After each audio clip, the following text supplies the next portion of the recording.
Hi, my name is Clara Sante and welcome to Blindsided by Thought. Somebody's asked me to talk about another topic today, and that topic is worry. So this is, obviously quite a general thing that people do on a daily basis. We worry a lot about everything. Obviously the content of our worry is completely different person to person, but the actual kind of way it all works is exactly the same. So we always have kind of go-to worries as well that we always go to when we're in a slightly lower mood or state of mind. And that's really interesting to take notice of because they're always very similar. They always come with the same sort of feelings. Obviously you sort of see people that are much more of a worrier than other people. And I think, again, it can be taken on at an early age from a parent, or if you're around somebody that worries all the time, it's quite likely that you'll probably do the same. It's that kind of constant what if question where you're always constantly asking yourself, well, what if this happens? What if that happens? And it's, sometimes it can take over and make every single thing you do quite unpleasant. But if we can see it less as I'm a worrier and more that I'm having worried thinking,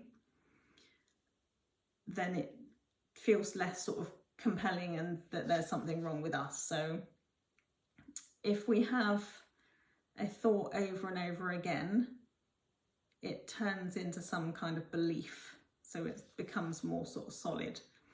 And then you get this sort of solid, worried filter that you see the world through. And then every single sort of situation that comes up, you have the same worried thinking about it. Again, the content will be different, but the actual kind of the way it all unfolds and happens is very similar. So let's say I'll just think of, just a random example. Let's say you were going to drive to a new place and you'd never been there before, and you got yourself all worried about whether you're going to get there on time, whether you're going to find the place at all, where you're going to park. So that's all worried thinking you're having before you go somewhere.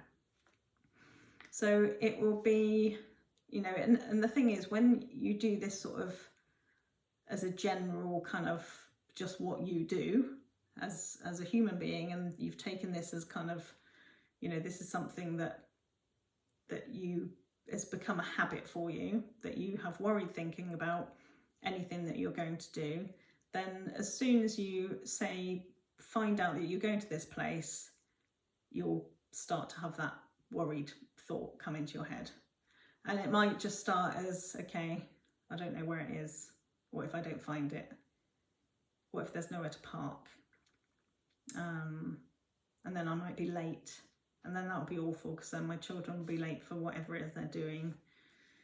And then they'll get told off. It's just, the story that we tell about this thing that we're going to do, that we haven't even done yet, can turn into this massive, great story of worry.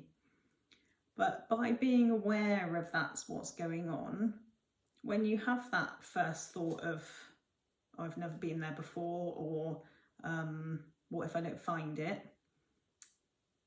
If you know that that's just a thought, that it's just made of nothing, then you don't have to take it quite so seriously. Because a thought about, I might not find it, there's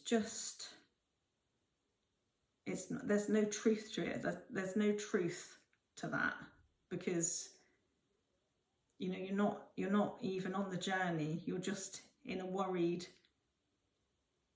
thought loop about this thing that you're going to do. And the more you can be onto that, the more it just feels a lot lighter. So you can hold the whole thing that you're going to do a little bit lighter, and just be aware of it. Just see what your thinking is doing. Just be kind of interested in the fact that it always does it. Every time you've got something new coming up, it always goes to the same place. It's just very, very familiar. And, you know, there may be a time when you did get lost and couldn't find it. And then, of course, your mind will gather evidence. So it's like, well, what about that time? I did get lost and I was late and it was awful. So that will kind of pull that into the thinking you're having in that moment. But other than kind of pulling stuff in from the past and turning it into this story, your mind's got nothing else to go on.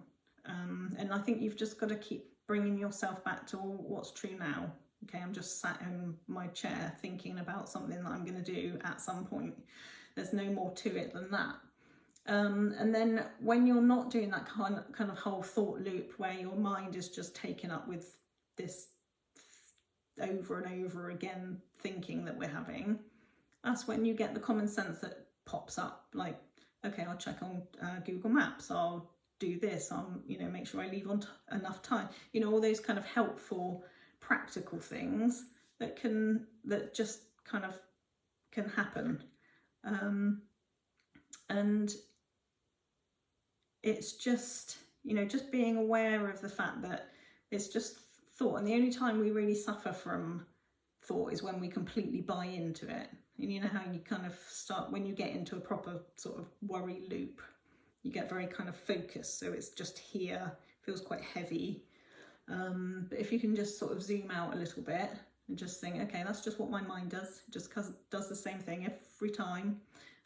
Goes into a worry thought loop, and it's just habitual. It's something that I just do, and all humans do. Again, content will be different, but we all do it. So it's just the noticing. That's kind of where the freedom comes from. So if you just keep noticing and noticing and knowing that, you know, you don't have to get rid of the thoughts, you don't have to change the thoughts, but just know that they're thoughts and they're made of nothing, and if they're made of nothing, they can show up whenever they want. So I hope that's helpful, and if you could send me some more ideas of what to talk about, that'd be brilliant. Thank you. Bye.